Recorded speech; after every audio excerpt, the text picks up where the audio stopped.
previsión que existe con los datos que se manejan dentro de la Unión Europea es que en general va a haber una tendencia de dos trastornos, concretamente de la depresión y de las demencias, a seguir creciendo.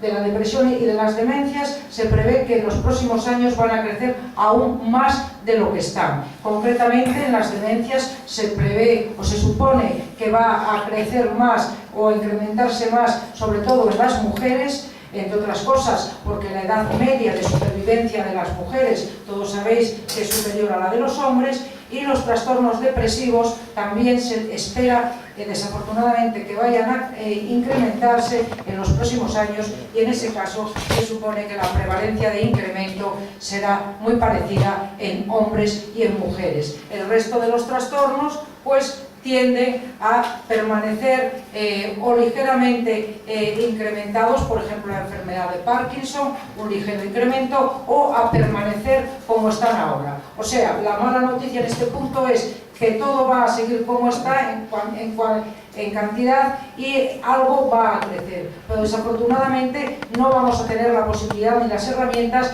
con la perspectiva actual de que las cifras desciendan.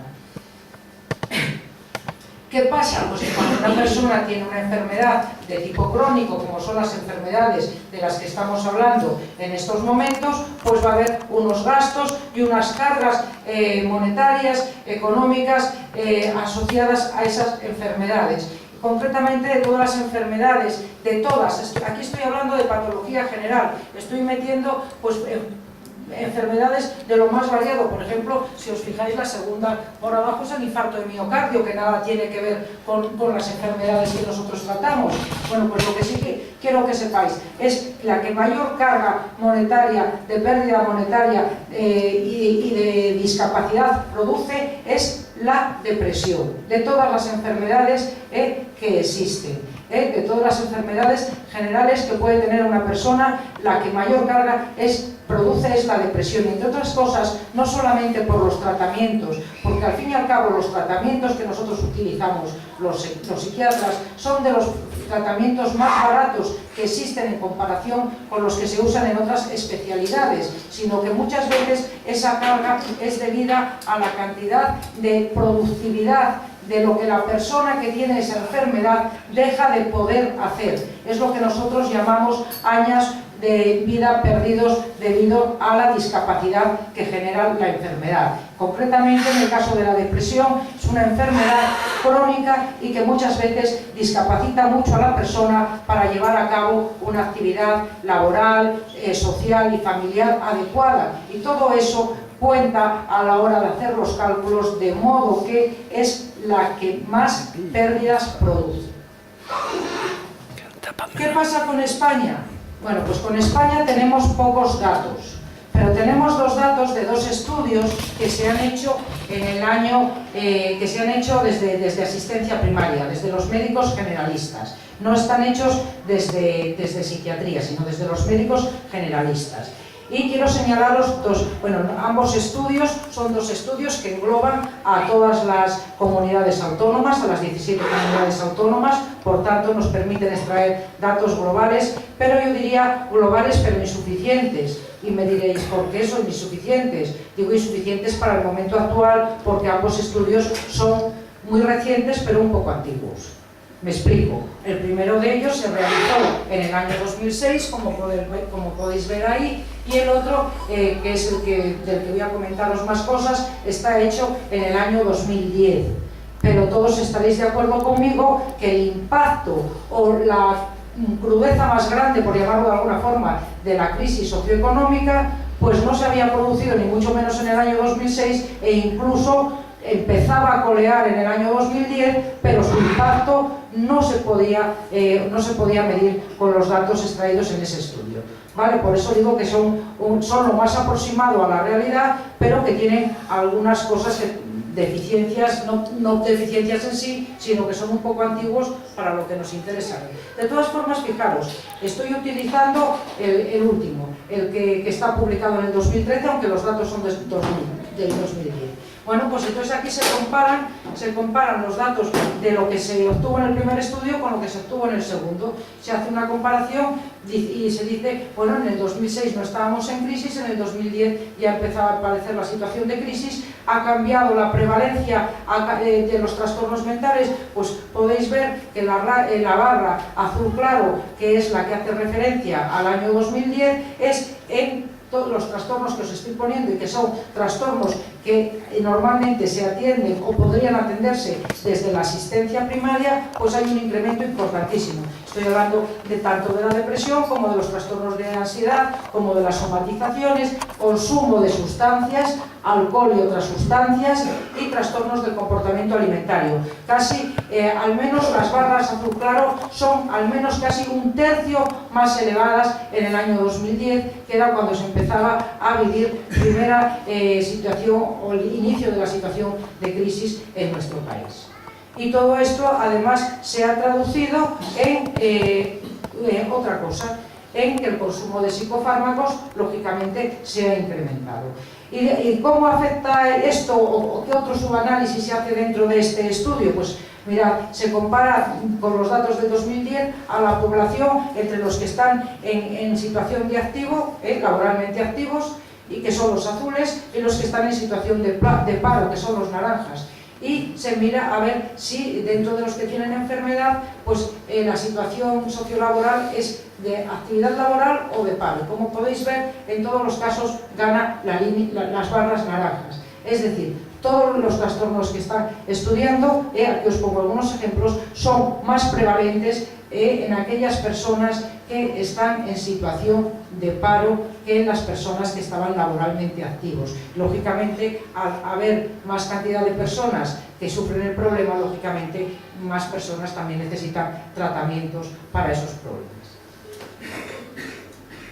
Bueno, ¿qué concluyen en este trabajo? ¿Qué concluyen después de haber hecho este comparativo del año 2006 con el año 2010? Pues concluyen simplemente lo que os digo aquí, que la recesión, o sea, la situación de crisis, ha incrementado la frecuencia de algunos trastornos, concretamente sobre todo trastornos depresivos y trastornos de ansiedad, y también ha incrementado el consumo de algún tipo de sustancias, más significativamente el consumo de alcohol entre las personas que demandan atención en las consultas de los médicos generalistas en España. Y esto afecta principalmente a las personas a las que la crisis está afectando más, que son aquellos que han llegado a una situación de desempleo o que nunca han salido del desempleo, y con especial magnitud o relevancia en las personas que tienen dificultades para llegar a mínimos muy necesarios para la vida cotidiana, como son, por ejemplo, el pago de la hipoteca. ¿Qué pasa en nuestra comunidad? Bueno, los datos de nuestra comunidad tenemos nosotros algunos que hemos tratado y en los que he participado personalmente en esto, en estudiar qué es lo que ha pasado en toda Asturias. Bueno, pues hemos estado viendo los últimos que ha ocurrido en los últimos 13 años, acabando en el 2011. Del 2011, 13 años para acá, que son los datos que se han podido pues conseguir del registro acumulado de casos que existe en la Coordinación de Salud Mental del SESPA, y digo que existía hasta el 2011 porque a partir del 2011 en muchas áreas de salud se trabaja con historia clínica electrónica, no es el caso de Oviedo, pero en el resto, ahora mismo en todas las demás, se trabaja con historia clínica electrónica. Entonces se ha dejado de mandar los datos semanales a la Coordinación de Salud Mental desde que se fue instaurando la historia clínica electrónica. Entonces hemos perdido los sistemas informáticos, no son compatibles, y se han perdido a partir de ahí, o al menos de momento no están disponibles los datos. Pero bueno, en esos últimos años hemos asistido a un incremento de determinados trastornos, y en los hombres los más llamativos han sido los trastornos de ansiedad y el consumo de alcohol, y en las mujeres los trastornos mentales orgánicos, básicamente demencias, trastornos psicóticos, trastornos del humor, o sea, depresiones, trastornos de ansiedad y consumo de alcohol y otras drogas. Como veréis, especialmente, o sea, incremento en ambos sexos, pero mujer especialmente vulnerable, parece, por los datos que tenemos, al impacto de la crisis socioeconómica. ¿Qué explicaciones hemos podido o hemos intentado ver cuando hemos visto esta evolución? Pues hemos intentado buscar algunas explicaciones. Por ejemplo, que haya incremento de demencias, evidentemente los cambios en la estructura poblacional, la pirámide de la población asturiana es una pirámide completamente invertida, es una población muy envejecida, con muy poco recambio generacional, y además en esa parte de la pirámide invertida, básicamente, pues las mujeres son las que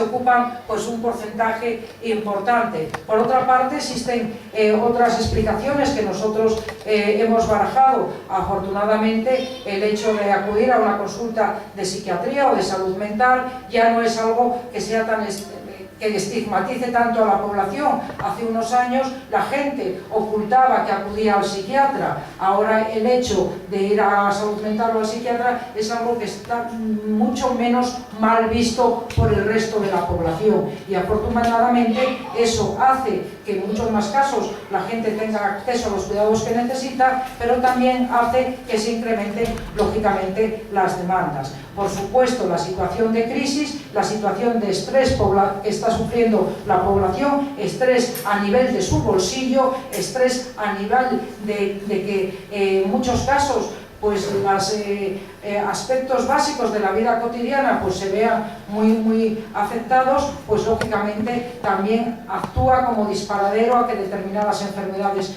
aparezcan o se manifiesten, y lógicamente también creemos, y esto debería de ser algo positivo, que al haber incrementado o por lo menos facilitado o incluido entre en los centros de salud, pues que en algunos de ellos haya servicios de salud mental, pues también facilita que esté más cerca de la población. Estábamos hablando, antes de comenzar, estaba hablando con Miguel, con Fernando, con Gonzalo un momentito, y estaban comentándome pues de cómo estaba impactando en algunos lugares, tal como por ejemplo aquí mismo, que de la necesidad pues de que chavales de la zona pues estén utilizando la red de wifi que tiene la asociación para algo tan sencillo como poder hacer sus propios deberes, algo tan sumamente, y que sin embargo pues no se facilita, y sin embargo desde los colegios o desde las escuelas se sigue exigiendo que esa sea la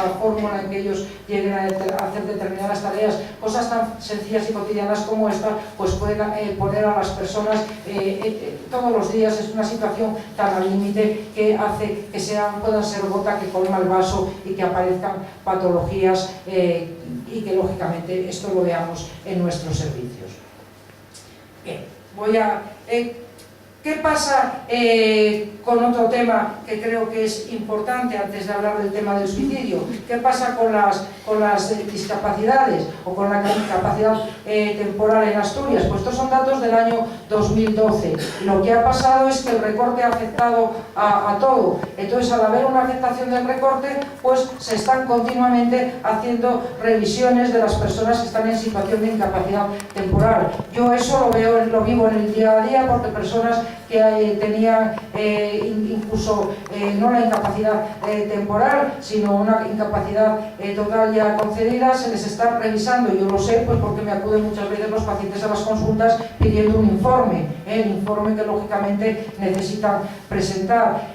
Pues simplemente deciros que en el año 2012 pues la duración de medias de incapacidad temporal en Asturias fue en torno a los 52 días. Pues de esos 52, si vemos por patologías, pues los trastornos mentales es la patología que es la segunda patología en orden que más carga de incapacidad temporal genera. Ya os hablé antes de lo incapacitante que podían llegar a ser los trastornos mentales, y aproximadamente pues la media de las personas que tienen un trastorno mental y tienen que estar en situación de incapacidad hace que dure esa incapacidad unos prácticamente 100 días. Y el único trastorno, las únicas enfermedades como grupo que están por encima de ellos, pues son las enfermedades oncológicas, los cánceres. Bien, ¿cuál es en cuanto a días, en cuanto de las personas que están en incapacidad temporal, pues cuáles son por qué patologías la gente acaba estando en una incapacidad temporal? Pues 2/3 de la población asturiana acaba estando en incapacidad temporal por una enfermedad osteoarticular, pero aproximadamente, y esa es la segunda posición, el 17% de la población asturiana que está en una situación de incapacidad temporal está debido a un trastorno mental. O sea, sí, quiero con esto volver a señalaros dos cosas.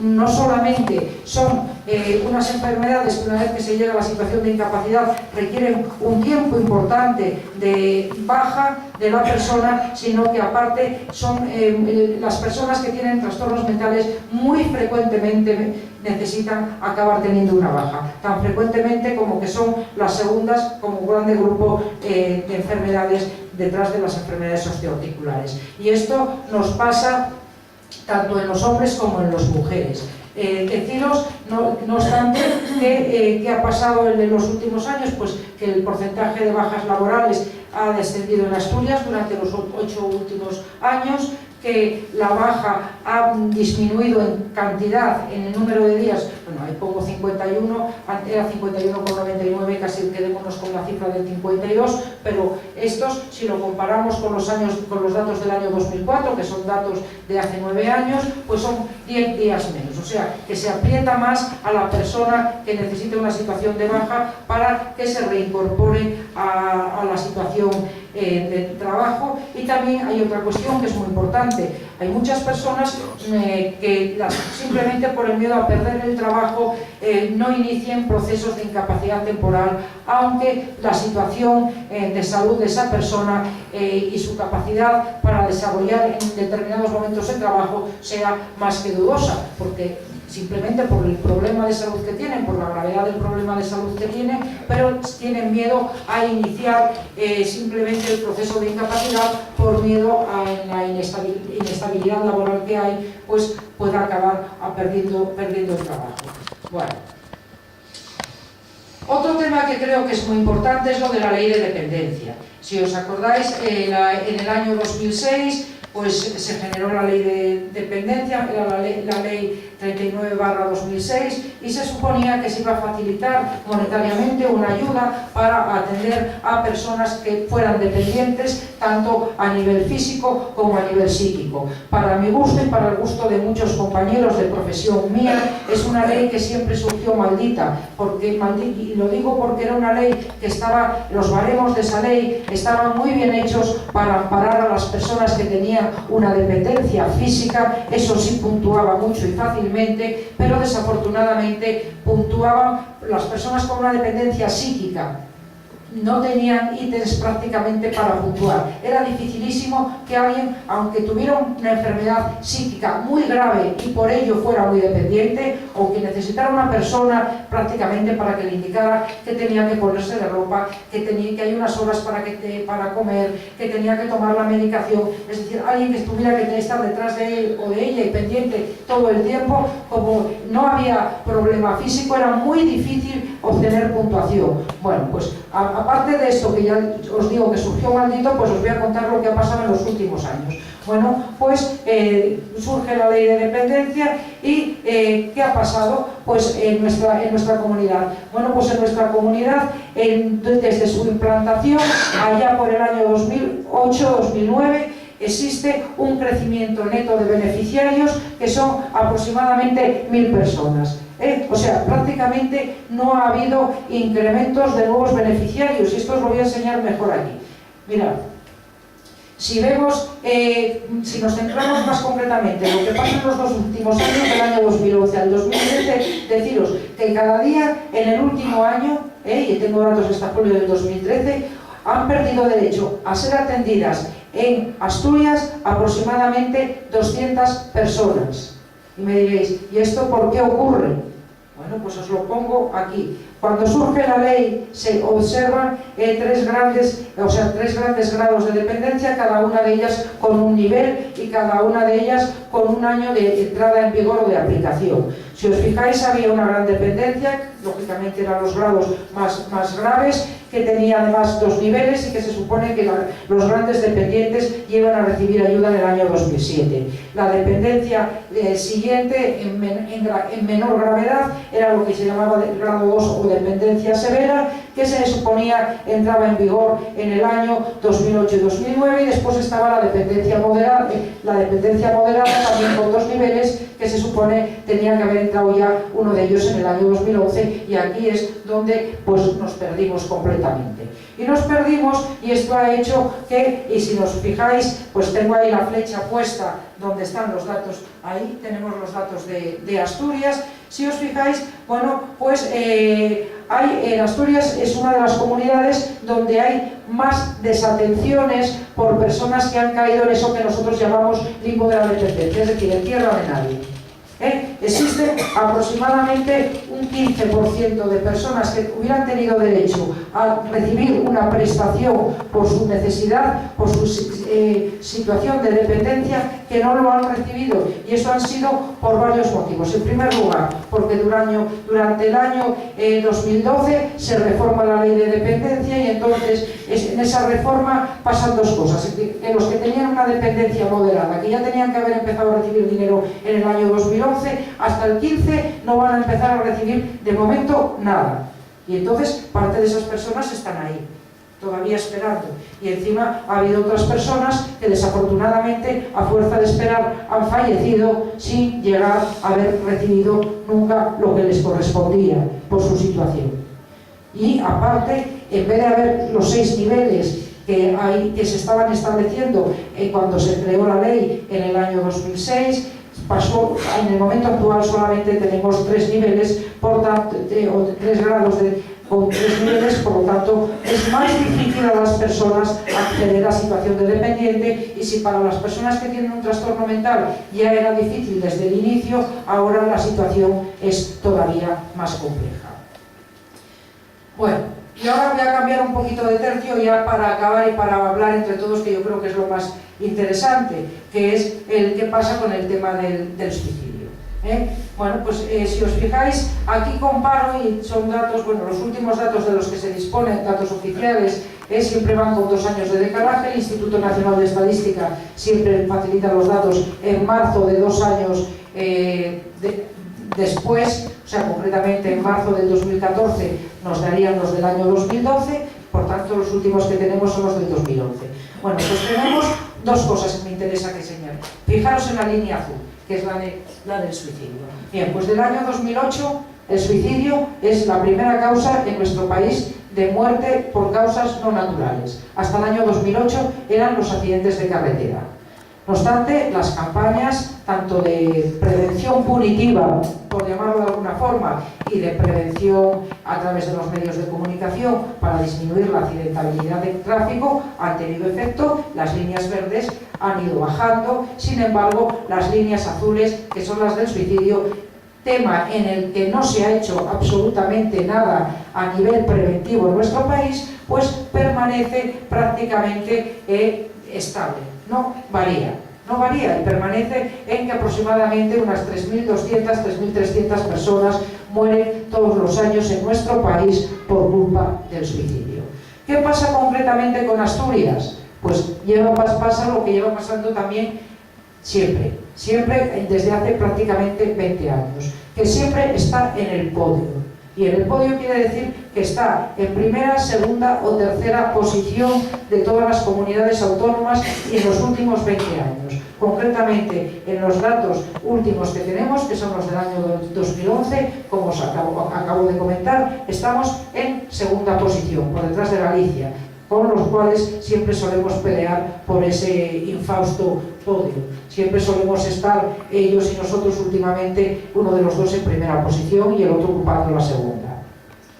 Bien, concretamente deciros que Desafortunadamente, las cifras que puedo dar del año 2011 es que 10 de cada 100.000 habitantes de nuestra región de Asturias han muerto por suicidio durante el año 2011. Y esto afecta sobre todo a los hombres. La mortalidad por suicidio es bastante más elevada, aproximadamente 2,5 veces mayor en los hombres que en las mujeres.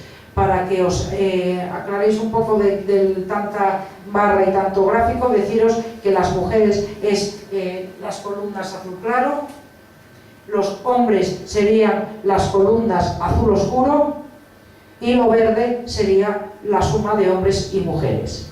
Y esto es lo que pasa en nuestra región, en Asturias. Aproximadamente, dependiendo del año, entre 120, y son datos desde el 2001, entre 120 y 140 personas mueren al año por suicidio. Y fijaros que la barra de los hombres es más del doble de grande que la barra de las mujeres. Bueno, entonces lo que hemos tratado nosotros de mirar es si hay algo de relación entre el suicidio y uno de los indicadores más directos de crisis, que puede ser el desempleo.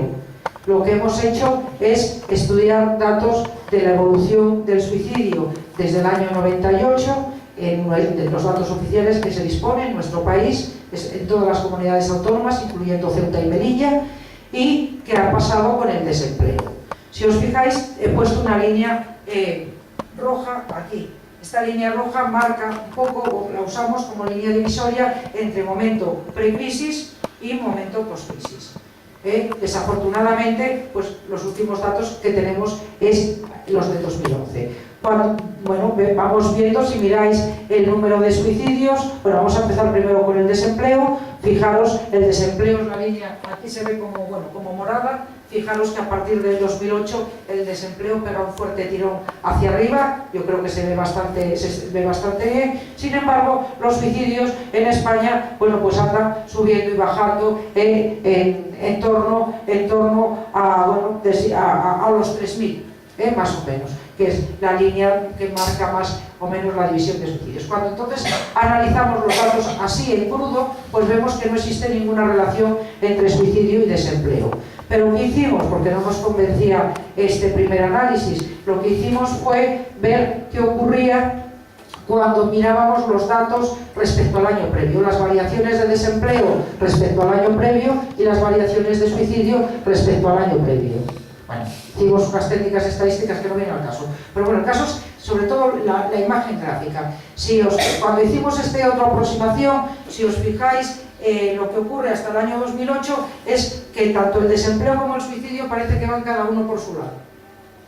Vamos haciendo sierras respecto a una línea de cero, que es la que establecemos de comparación con el año previo, pero bueno, cada uno parece que va por su lado. Pero si os fijáis, a partir del año 2008 parece que las dos líneas tienden a ir en el mismo sentido. Cuando parece que baja un poco el desempleo, también parece que baja un poco las cifras de suicidio. Cuando parece que sube un poco el desempleo, parece que sube un poco las cifras de suicidio. ¿Veis? Esta parte de aquí que va muchísimo más coordinada.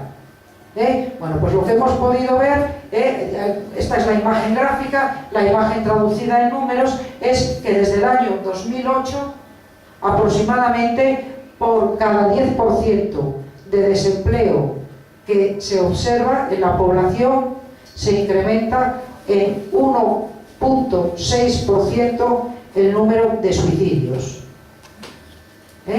Ojo, también quiero señalaros, porque podéis decir, ¿y qué pasaba antes? Antes pasaba que por cada 10% de desempleo se incrementaba también el número de suicidios, pero menos, 1,2. O sea, la asociación era más pequeña y solo afectaba a los hombres. Sin embargo, desde el año 2008, esa asociación es más intensa, 0,4% más intensa, que cuando hablamos de vidas es mucho, y aparte ya no solo afecta a los hombres, sino que afecta a hombres y a mujeres. Acordaros que también os hablé antes, cuando os hablé de prevalencia de trastornos mentales, que el incremento de demanda, el incremento de necesidad de atención era más en mujeres, era una lista mucho más grande. Y os dije, ojo, que parece que la situación de crisis incluso está afectando más a la mujer que a los hombres. Bueno, ¿qué hay de nuevo? ¿Qué cosas? Esto es lo que nos ha dado la crisis, pero ¿qué hay de nuevo?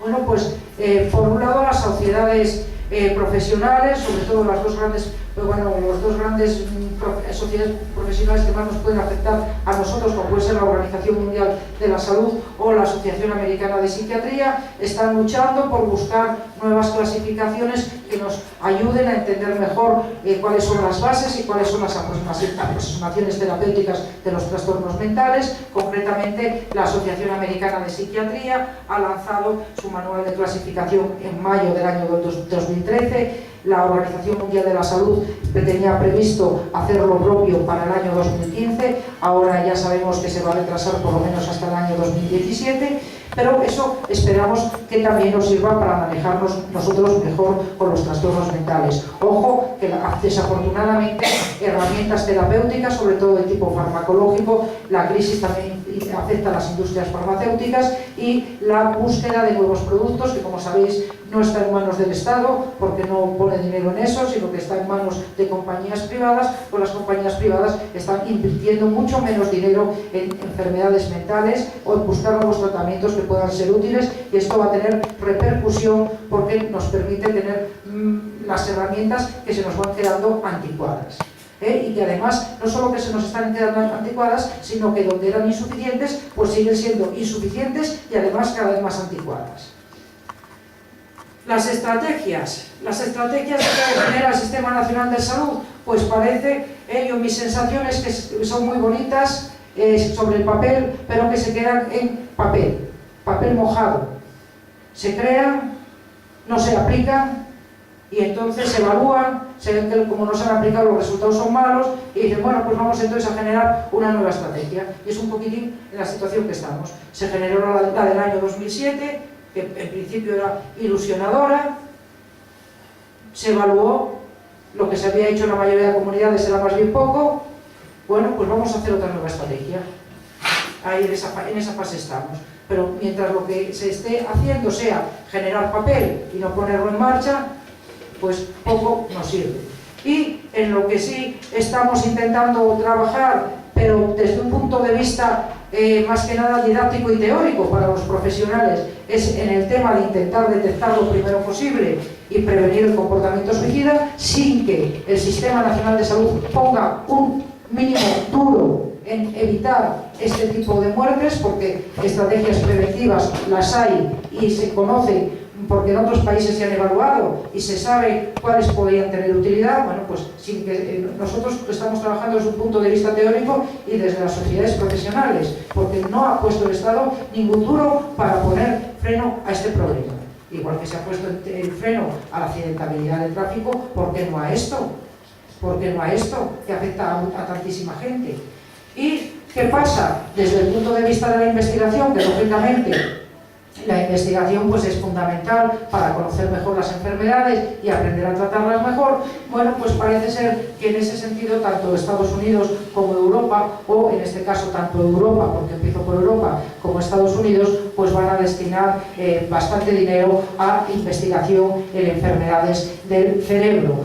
Concretamente, el programa europeo se llama Horizonte 2020, seguro que os lo leeréis, os sonará, lo veremos, y es bueno, pues se implementaría entre el año 2014 y el año 2020, y se pretende o está previsto dotar ni más ni menos que de 1.000 millones de euros al año para estudiar enfermedades del cerebro, las psiquiátricas y las otras que no tratamos específicamente los psiquiatras, pero también son enfermedades del cerebro. Y esto ha sido aprobado por la Comunidad Europea y evidentemente, bueno, pues aquí yo quiero ser por lo menos optimista.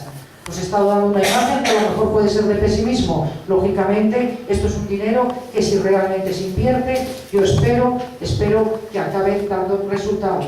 A lo mejor a algunos de nosotros nos toca menos verlo, pero siempre aquello que se produzca y se genere para el futuro siempre es bueno. Y por otra parte, en Estados Unidos pues también se está trabajando muy duramente con una gran cantidad de dinero en este otro proyecto, en el mapa de actividad cerebral, en lo que se pretende es construir un supercomputador que sea como un cerebro, pero un computador en el que se puedan trabajar o simular todos los posibles alteraciones que conocemos que hay en las enfermedades del cerebro, para a partir de ahí pues conocer mejor cómo funciona el cerebro, insisto, poder hacer un mejor tratamiento. Se espera que esto pueda ser aplicable a enfermedades tan importantes, tan presentes como puede ser el Alzheimer, la enfermedad de Parkinson, y para nosotros, porque eso quizá a lo mejor les toca más a los neurólogos, el autismo, la esquizofrenia o la depresión. Bien, simplemente a modo de, ya para finalizar, bueno, deciros que sobre todo la crisis ha generado más que un incremento de lo que nosotros llamamos trastornos mentales graves, básicamente son los trastornos psicóticos. Lo que se han incrementado son los trastornos mentales comunes, sobre todo los trastornos de ansiedad, las depresiones y el consumo de sustancias centralizado quizá sobre todo en el alcohol.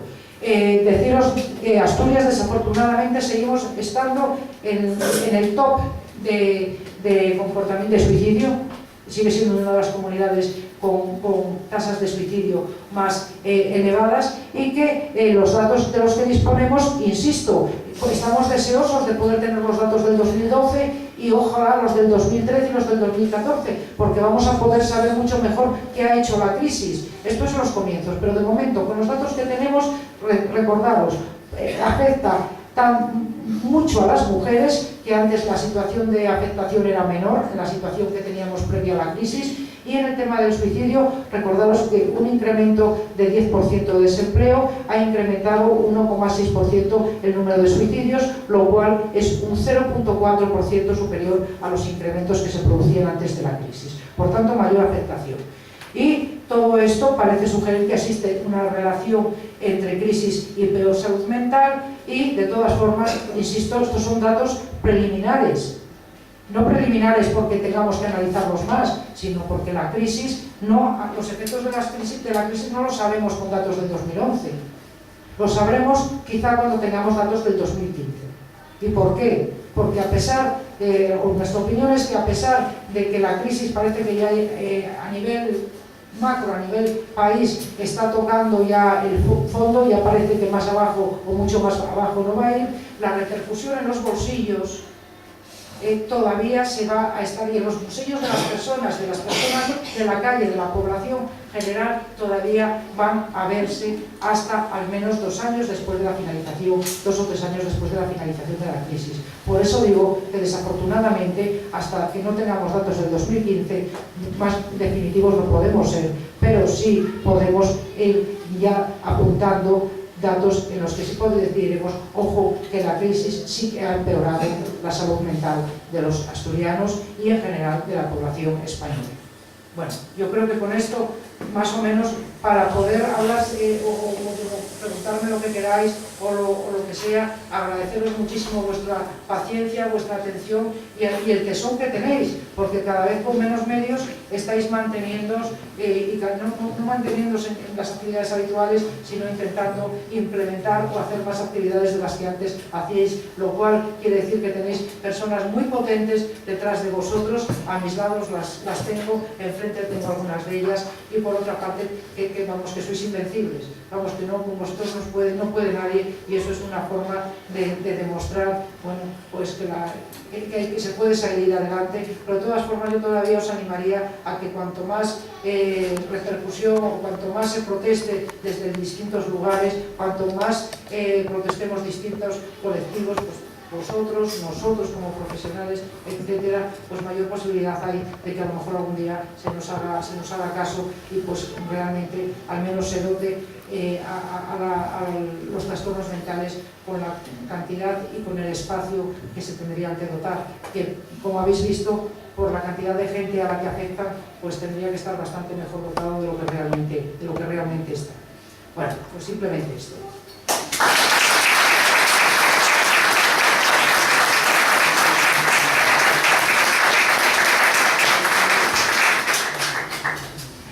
eso de la bolsa, espero que no venga con una tijera y nos corten el pelo y quedemos todos calvos esperando, ¿no? Bueno, mientras sea el pelo crece, bien lo sabes. Bueno, Mientras sea el pelo, lo malo es cuando cortan otras cosas que ya no es tan fácil que...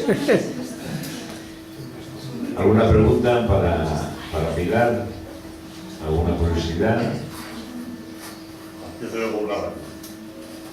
Se está notando que hay aumento en salud mental de jóvenes, y cuando hablo de jóvenes hablo de más de 16 años, por conductas que normalmente en los años anteriores al 2008 no existía con tanta frecuencia.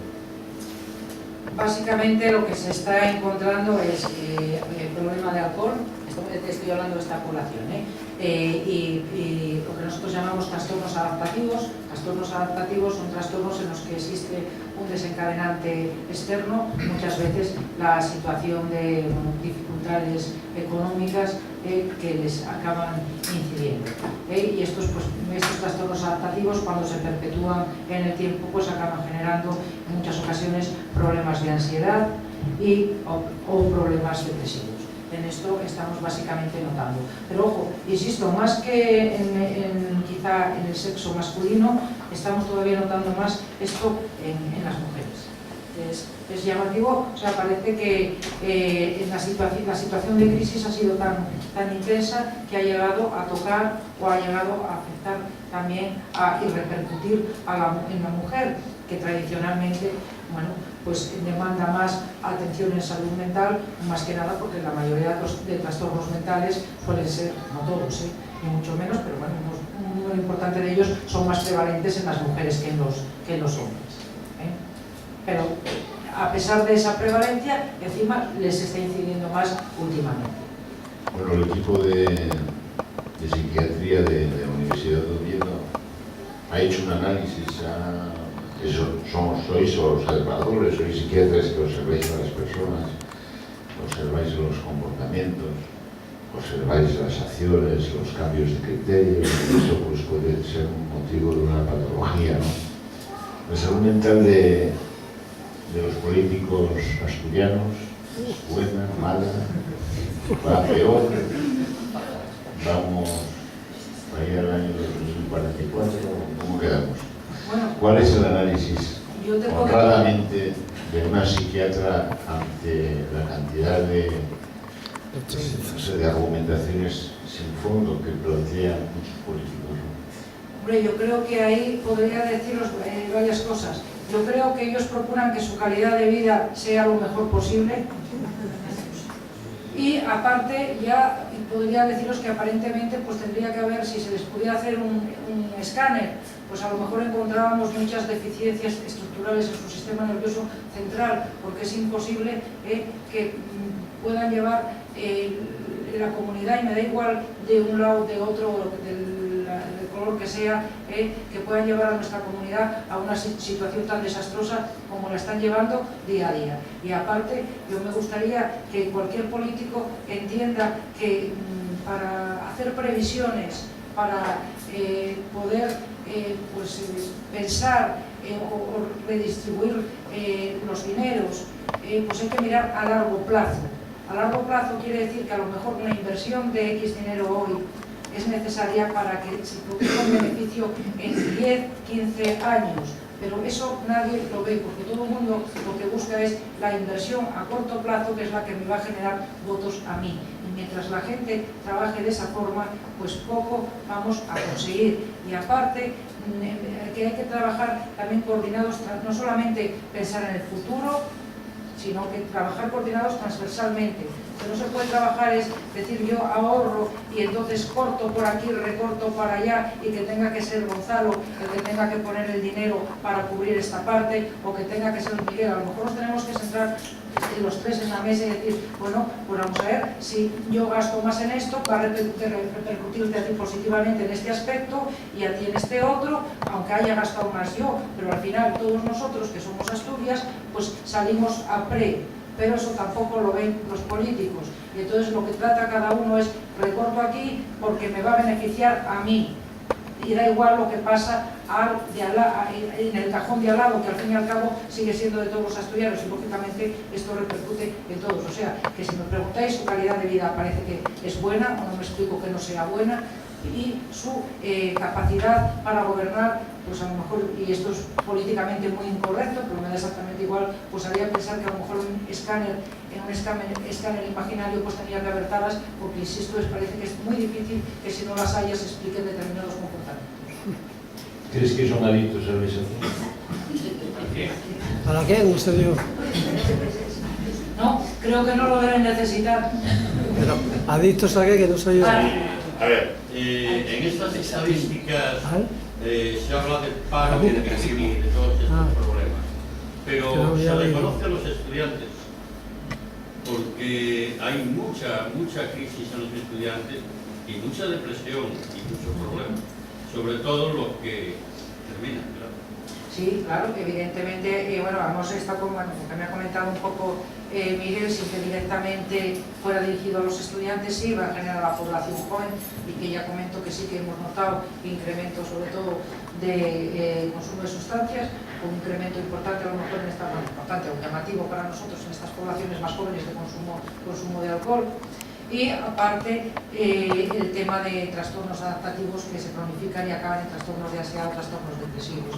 Cuando se habla de las cifras de desempleo, lo que se habla es de la gente que se ha apuntado al paro. Lógicamente pues los estudiantes cuando acaban, la mayoría de ellos se acaban apuntando al paro.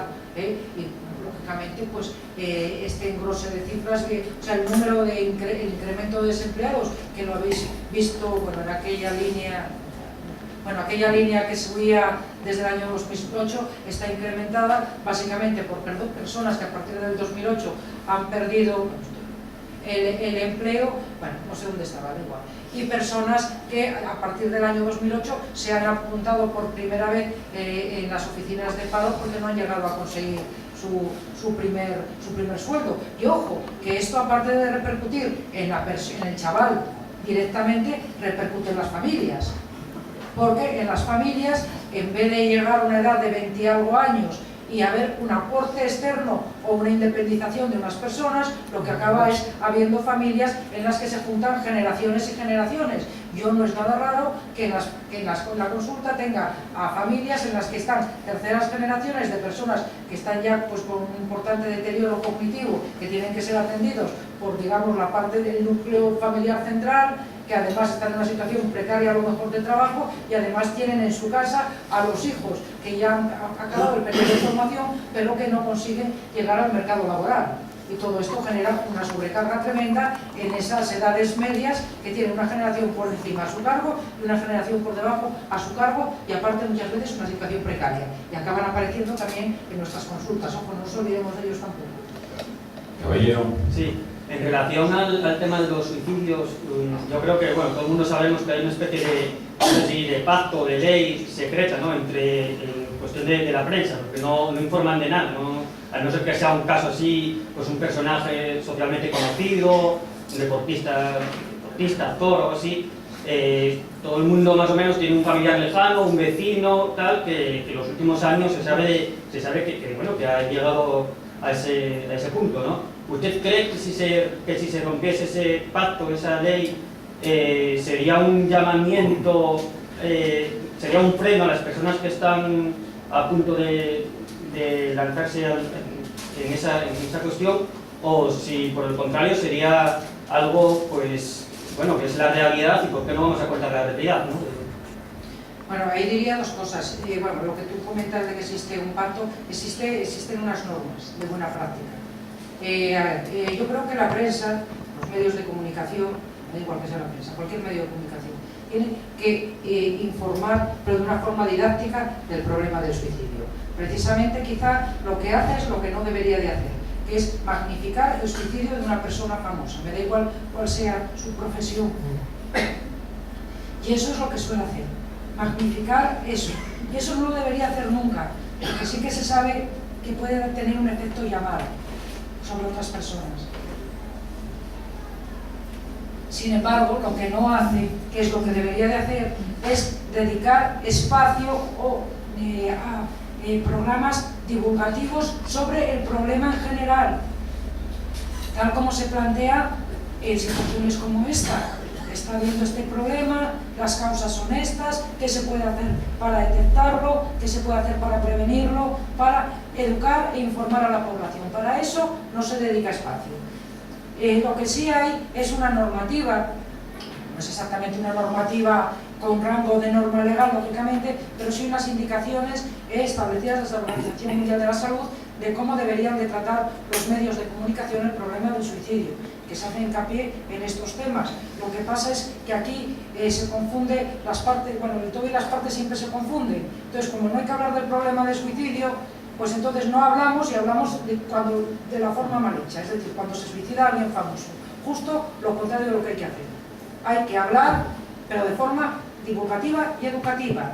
Y precisamente hablar de un suicidio concreto no es ni educativo ni divulgativo. Y que conste, como muy bien acabas de decir, que evidentemente cuando todos los que estamos aquí conocemos desgraciadamente a alguien más o menos cercano